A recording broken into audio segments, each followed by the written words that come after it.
الله يعطيك العافية وصح لسانك مرة أخرى، ونذكركم يا أخوان الآن برنامج ركن الشعار على قناة الحجاز. الله يحيي الجميع. المايك الآن عند الشاعر بدر البدراني. أبو خالد الله يمسيك بالخير، تفضل المايك والمشاركة عندك.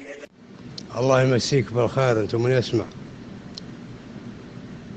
يقول كان سكان الجزيرة مصبح ومهجود، بينهم حرب وتناحر ونار توتقد، لين وصل المنقذ القرم مفتول الزنود ولم شمل الشعب، ومحرك الفتنة هجد رفعة الراية وركب العلم فوق العمود، وقيل صوت صوت سكان البلد.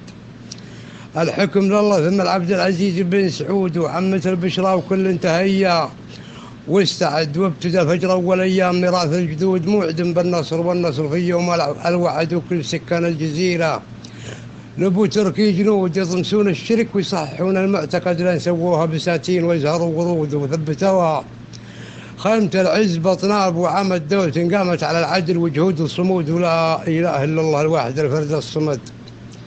واستلمها عقب عبد العزيز ابنه سعود، لقبوه سعود بالخير وسعود السعد، واستلم فيصل واستلمها فيصل الفيصلي ورقي سنود، مثل ما قال هاك الشبل من ذاك الأسد. واستلم خالد لعله الجنات الخلود، والله النبي المساواه والعدل اجتهد ثم من بعده تولى الحكم فهد الفهود، حي والله من تولى ومن سمي فهد جنب بلاده عن اخطار وازمات تكود، واعتراك اصحاب السياسات عالم يجترد. واستلم عبد الله الحاكم العطف الودود، عهد خيرات وسعة رزق والشعب برغد.